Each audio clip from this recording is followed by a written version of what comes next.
So some cool applications for horizontal circles that we've already looked at. We looked at this little ball hanging on a string. We looked at the gravitron and the amusement park ride. We looked at artificial gravity. In fact, artificial gravity and the gravitron were very similar in that the normal force was what was pushing you in a circle. It's just that the gravitron had to also have friction up to cancel out Earth's pull of gravity down the wall. Okay. What we want to look at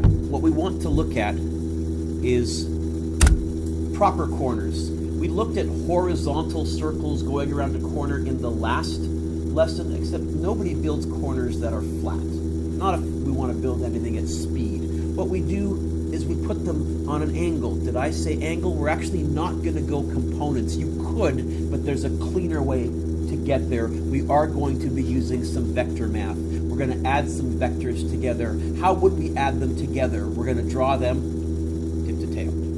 So an engineer is designing a curved exit ramp coming off of a new freeway. He decides to make the corner a banked corner at an angle theta as shown below. Except I had trouble with my diagram. This tire here should be also touching the ramp. Little glitch. And what we want to design is a corner that works in all weather conditions, so friction is irrelevant. We want to design a corner that will work if the roads are icy or grippy. So here is our question. If the corner has a radius of 55 meters and theta is 23 degrees, what speed limit should we post for the corner? Now, you're saying, Mr. Dewick, the title of this lesson was horizontal circles. This car doesn't look horizontal, it looks slanty. Yeah, but I think the circle that it's going to trace out is going to be a horizontal circle. It's going to be a flat circle, and that's what we're looking at. What path is this car tracing out? You know what it's going to be a job for? Free body diagram. And this time I'm going to actually, instead of drawing it on my picture, I'm going to draw it right there. I'm going to represent the car with a dot. What are the forces acting on this car? Get the obvious one. mg. And this time we're not going to go components right away. We're not going to say, well, there's a ramp, Mr. Dewick. Don't I want to break it up into parallel and perpendicular? This time, no, which is why I chose to draw my diagram off the ramp so I don't fall into the habit of parallel and perpendicular that I've drilled into you. I'm just going to leave it as mg down. What else? Normal force. Which way? Always at right angles. Always at right angles. So I'm going to draw the normal force-ish, about like that. I might be a bit too steep, but something like that. What else? That's it. Because we want this road to work on ice as well, so we're going to ignore any type of friction. Those are the only two forces acting on this car. What path is this car tracing out? So if I add these together, winner, instead of going winner minus loser, I'm going to do vector math. They're both winning. I'm going to add them together. How would I add them together? Draw them. Tip to tail. Now, I do know there does have to be an FC towards the center because we are going around in a circle, Linda. You with me okay on that?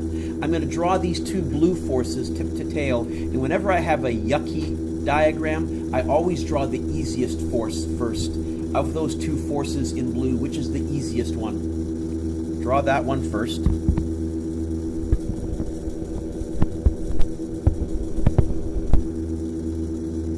And then at the tip of mg, I'm going to put the tail of the normal force.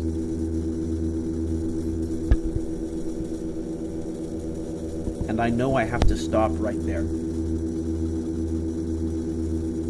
Why do I know that I have to stop right there? Because I know when I add these two forces together, I must get that red line. Why do I know that? Because what path is this car tracing out? So where does the net force have to point? toward the center. And it's a horizontal circle. It's going to point horizontally towards the horizontal center, not down the ramp. That's why I chose to avoid components this time, not up the ramp. Right here, I'll do it in red so it stands out. There is FC.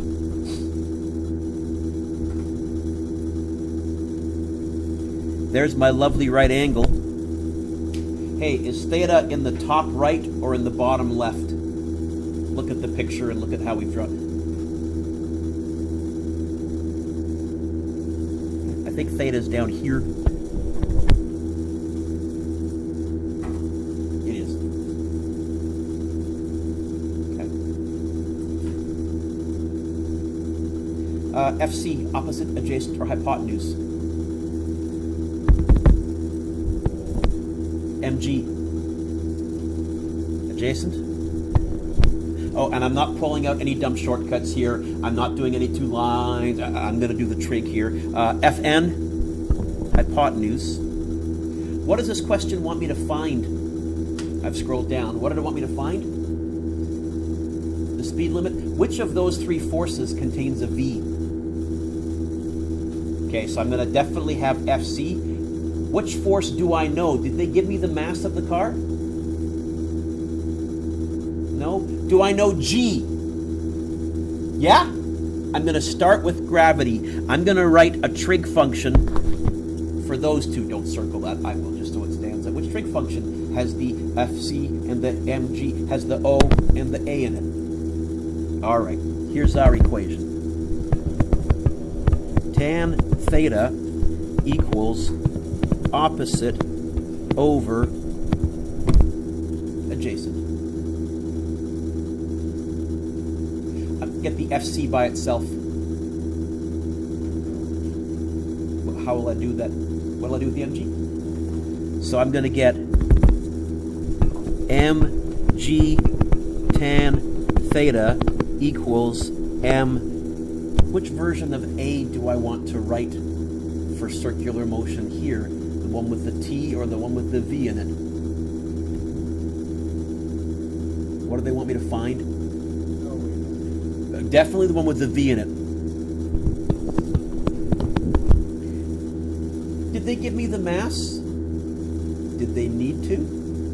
Are you saying trucks and cars can go on this corner? Really? I like that.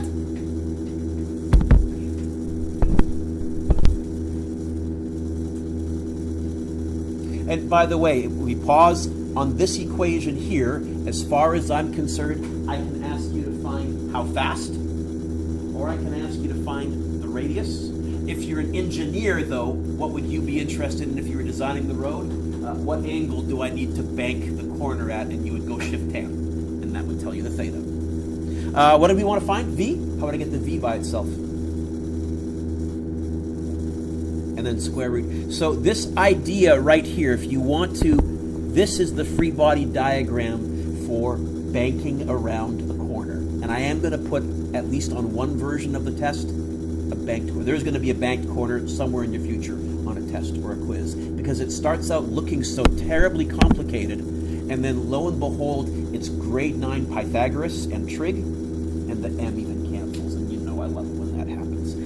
So speed is going to be, and once again we have Gur raising its ugly head, or nice comfortable head. There's a tan theta as well, and that whole thing is inside a square root, but we do have our good old friend square root of Gur showing up a little bit. So it's going to be 9.8. What was the radius of this? 55. Tan, and what was theta?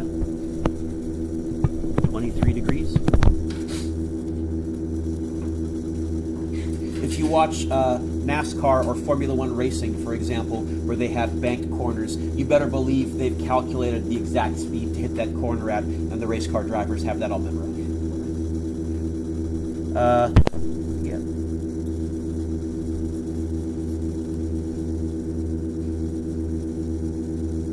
Let's see. 9.8 times 55 times tan 23. Square root of that.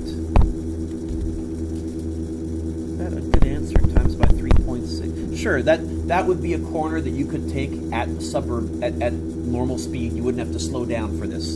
So 15.1 meters per second, 54. You'd probably be a 60 or 50 kilometers per hour speed sign. Am I wrong? Is it 15.1? Yeah. Okay.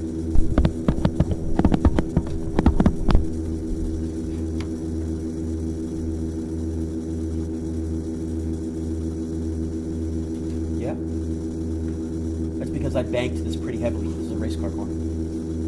They don't normally, like 23 degrees, if you were standing on that, you would feel quite wobbly. We'll be looking, I think I put in the homework I took from the Daytona 500. There's a very famous corner there. I think it's at like 38 degrees. How many of you have seen the movie Will Ferrell, Talladega Nights?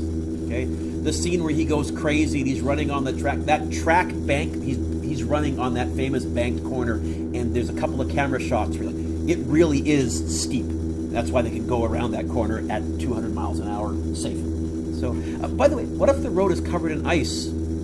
I removed friction. If you hit it at this speed, you're fine. What if you go too slow? What would happen? Yes, you would slide down. What if you go too fast? You'll slide over, and there I've just explained a whole bunch of when you're going on an off-ramp or on-ramp, because those are all banked, and you see car accidents that happen there during the winter time. It's one of those two things. You can't actually go too slow, you'll slide in. You can't go too fast, you'll slide up and over. Now, if it's not icy, what that means is there is friction force either this way or that way, and it gives you a range of speeds that you can hit this at. The ideal speed would be 15.1, but if we were bored and wanted to do an even more complicated question, we could bring in a mu and bring in friction, and we could find the maximum safe speed and the minimum safe speed on dry paper. So too slow, we'll slide inwards. Too fast,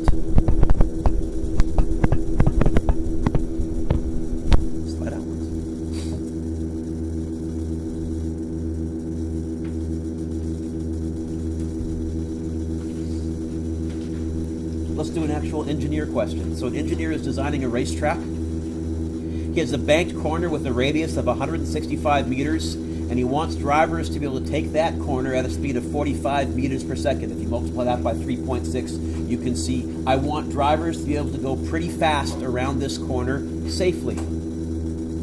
What angle theta do we need to bank this corner? So this is a job for sort of a free body diagram. If we did a sketch, we want theta. We have our stylized car. It doesn't matter whether the car is coming towards us or going away from us. What are the forces acting on this car? Get the obvious one. Get gravity down. That would be right there. And we have normal force up. That would be right there. I don't want to go components for this specific situation. This is one of the few times where components aren't helpful. And it's because I don't want parallel or to the ramp. I want actually a horizontal to the Earth circle.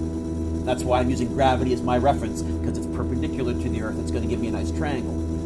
I want to add these two together. Kevin, how am I going to add them together? Draw them. And lo and behold, I get gravity down. Why would stopping right there be wrong? What path is this driver tracing out? And I know that the net force is going to be pointing toward the center. And the center of this circle, the car is tracing out a horizontal circle. So that wouldn't work because that's not horizontal. Tell me when to stop drawing, Kevin. I'm going to start to draw. Tell me when to stop. Yep. Has to be that big. And then I get my lovely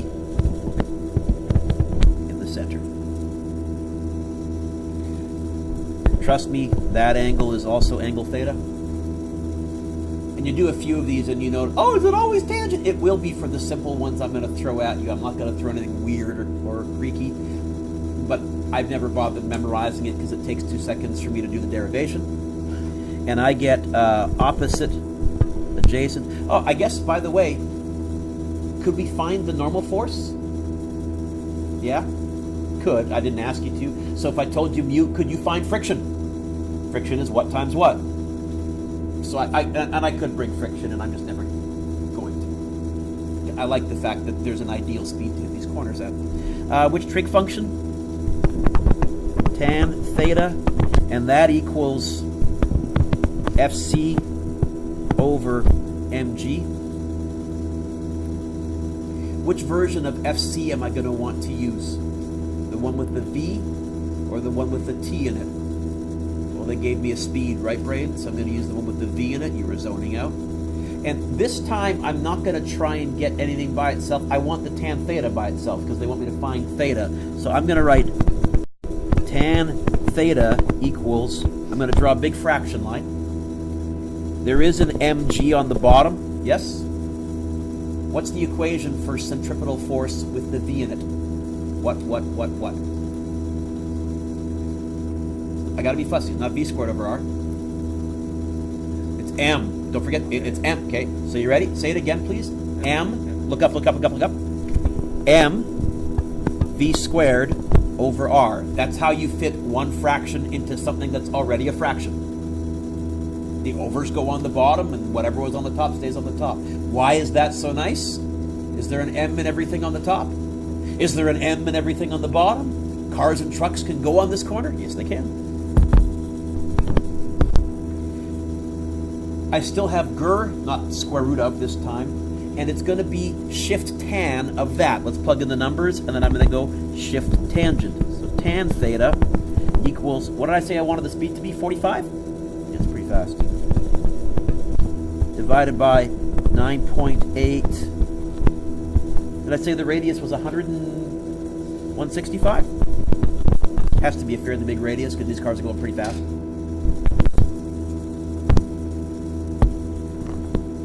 So, 45 squared divided by 9 bracket, Mr. Newick, there's two things on the bottom. 9.8 times 165. I get this decimal.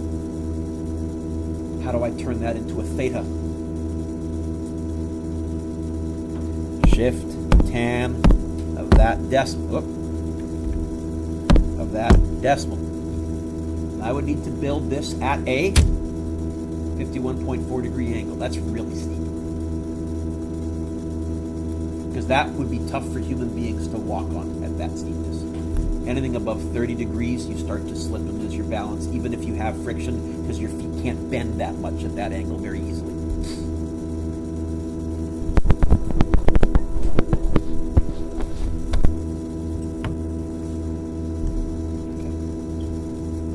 Banked corner. So adding to your homework, you can now add number 6. Why is the flat corner not safe at high speed? Flat corner, you cannot get rid of friction. Friction has to be there. But if you go too fast, friction is because friction is what's pushing you in a circle on a flat corner. Well, if you go too fast, you're demanding too much of friction. You're going to go off the end of it. That's most of the flat corner accidents. Okay, that's number 6. Number 7, 8, 9 is asking you to find a radius. 10 is asking you to, oh, there we go, a theta. And number 11, there's the Daytona Speedway. I knew I'd looked it up. It's banked at 31 degrees. It has a radius of 304.8 meters, 1,000 feet. How fast should they take that corner? It's a very famous racing corner. And then number 12 is an artificial gravity question. I have a couple of videos to show you. I'm going to start the next lesson a little bit too, and then we're going to hit pause. But cool videos first. So that finishes lesson 4, more horizontal circles. I'm going to start lesson 5 with maybe my favorite application. One of my all-time favorite little mini lessons, Sarah. Roller coaster loops. You gonna make it? I got a cough candy if you need one. Oh, you got a bunch too. There you go. A roller coaster barely makes it around a vertical loop of radius 4 meters. A asks, find the minimum height that the roller coaster needs to start from the top of the hill to actually make it through. You can see that if it started right here, it's going to go and just stop there. It's not going to make it through the loop, so there must be a minimum height we have to start from. And then B, we're going to find the normal force, the apparent weight, how heavy you feel, the bottom of the loop. We're going to do it all algebraically and then plug in numbers. All right, so here's part A. What does part A want me to find? It wants me to find the minimum height that the roller coaster needs to start from the top of the hill.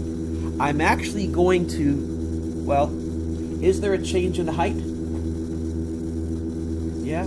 Is there a change in speed? Is there a yucky, curvy path? This is a job for conservation of energy.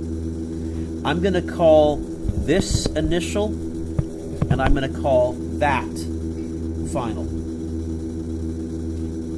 So we're going to write potential energy initial plus kinetic energy initial equals potential energy final plus kinetic energy final and no heat.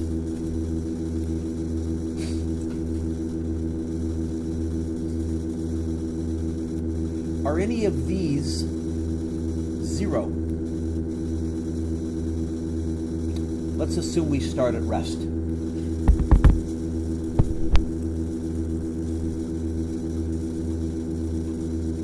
So this is going to become mgh initial equals mgh final plus a half mv final squared. And that V final, that's how fast we're going at the top of the roller coaster. Oh.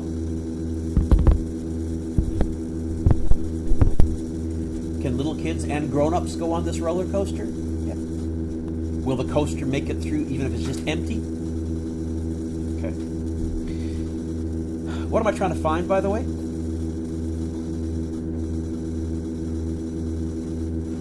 Which height? Okay, I'm just going to remember, I'm eventually going to get the H initial by itself. Let's look at H final, the final height. Now the final height is that distance right there. Don't write that down. The final height is that distance right there. But I'm going to give you a different way to think about it. How far from here to here, what do I call that? Radius R. So look up, Lena. From here, sorry, let's use the eraser. From here to here, how far is it? What do we call it? From here to here, R. From here to here, R. From here to here, what's the total height in terms of R? 2R. I'm going to do that instead. So my next line, I'm going to write GH initial equals G2R plus, and then I'm going to leave this next bit blank. I'm going to come back to it. How fast am I traveling at location F at final? I don't know. Hey, what path am I tracing out right there? Circle. Is there a version of a circle that has a V in it? Oh, okay. You know what this is a job for? Do a free body diagram at the very tippy top at location F. What are the forces acting on this coaster? Get the obvious one. What else? Which way? And I'm going to do that little equation next to the coaster here. Who's winning? Oh, so I'm going to get mg plus fn equals, hey, which version of FC do you think I want to put here? The whole thing, please. Yeah, don't forget the M. right? Okay. Now, everybody go back to part, right here, the word that I underlined, barely. You know what that means? It means that at the very top, you feel like you're about to fall out of the car. At the very top, if you barely make it over, you know what your normal force is? This is what we mean by barely. We're going to say that's 0 if we barely make it over. If we have extra velocity, then you'd feel like you're getting pushed up and in, and you would feel a normal force. You okay with that, Lena? That's why I can say that. We're barely making it. And so I get this. mg equals mv squared over r. Conveniently, can we still have little kids and grown-ups go on the ride? Well, that's good.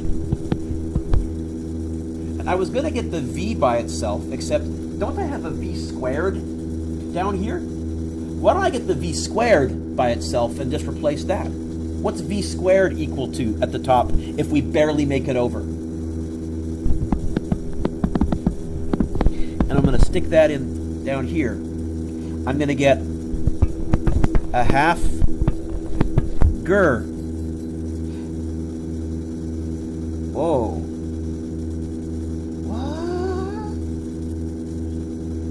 What?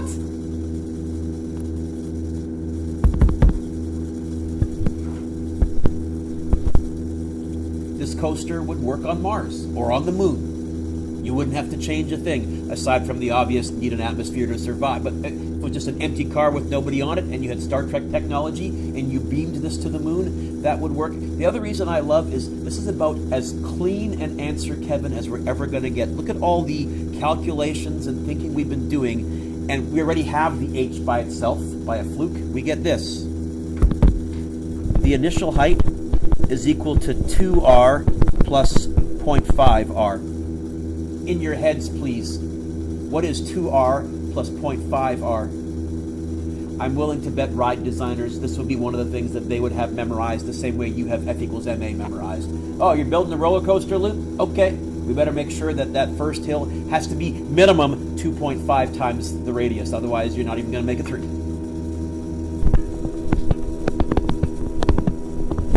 Now let's actually solve our question. What was r? Oh, I could do this in my head. 2.5 times 4 in your head, Manir. What is 2.5 times 4? What's 2 times 4? And what's 0.5 times 4? 2. Add them together.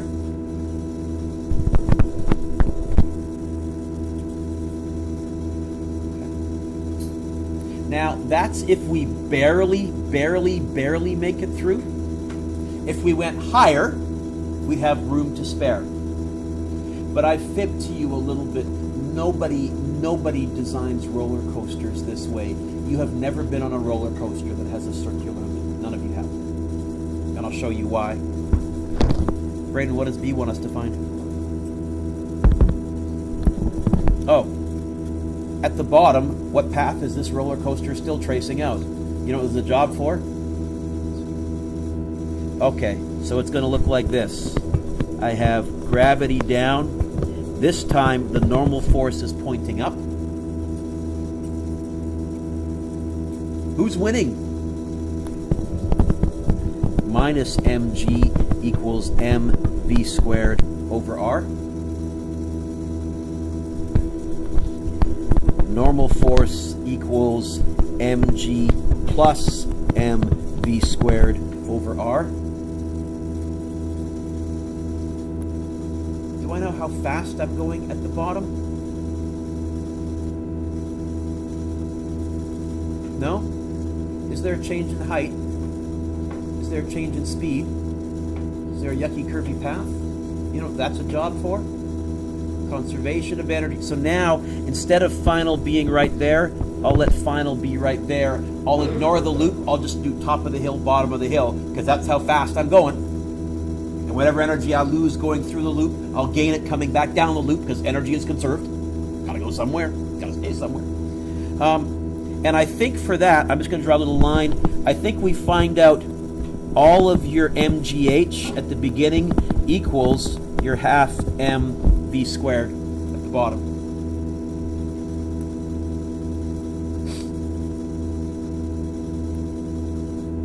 Because your initial kinetic is 0 and your final potential is 0. I skipped a step there, but you okay with that? M cancels again.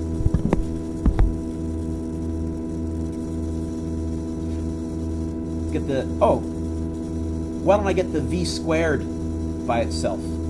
Again, because there is a v squared over here. V squared is 2gh. Yeah? I did this line right here, except also potential final is 0 because we're back on the ground. Is that all right? And so this would vanish. You'd have mgh initially equals a half mv final squared. I'm going to stick that right there. I get this. Normal force equals mg plus m over r 2gh. Oh, wait. What was h? As an expression algebraically with an r in it, what was h? Ooh, so the normal force is going to be mg plus m2g 2.5 r over r. What? Oh, I like that. And Kevin, what's 2.5 times 2? I get this. mg plus 5mg. What do you get? How many g's are you pulling at the bottom of this roller coaster? That's a lot. Can you do it? You'd really feel it. This would not be a popular ride. I'm just going to leave it in its algebraic form. 6 g's. Did I give you the mass? 50. So 6 times 50 times 9.8 if you really want an answer. But if you have a perfectly circular loop, and this is minimum speed, you're pulling 6 Gs. What if you actually build a safety margin so that you're going faster heading into this? More Gs than that. You've never pulled that much. Biggest ride at Playland pulls around 4. I'll let you, when we do our field trip, you can find out which ride that is. But 6 Gs, 7 Gs would be an awful lot. So what we actually do is we build our roller coasters in what's called a clothoid loop. And a clothoid loop is a teardrop shape where the radius is constantly decreasing. If you ever go to a roller coaster loop and look at it from the side, you'll realize, oh, it's not circular. It looks like that. How many of you been on California Screaming at Disneyland? Okay, if you look at that next time, if you're there again, look at that loop. It looks very circular. It's still a clothoid loop, but it's closer to a circle. That's the ride that I've been on that has the highest G-forces in the loop. At the bottom, I think I've told you whenever, because I've been on it a bunch of times, whenever I'm hitting the bottom, I either try and lean forward and then straighten out. I can't. Or I'll just put my hands forward and kind of do little arm push-ups. And it's really hard at the bottom to move your hands. You're probably approaching 4 Gs there, I'm willing to bet. Because it looks very circular from the side. I know it's not.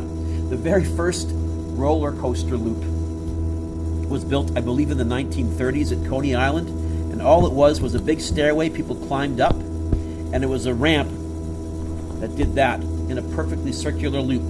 People would get on it at the top, whee, through the loop, and get to the bottom. They had permanent nurses and ambulances at the bottom. People would get off with nosebleeds and whiplash all the time. They loved it, though. It was the 1930s. No one cared. It was just the best thing. And it wasn't for a while until physicists and engineers realized, well, just don't make this perfectly circular, make it a clothoid loop. Put your pencils down, look up.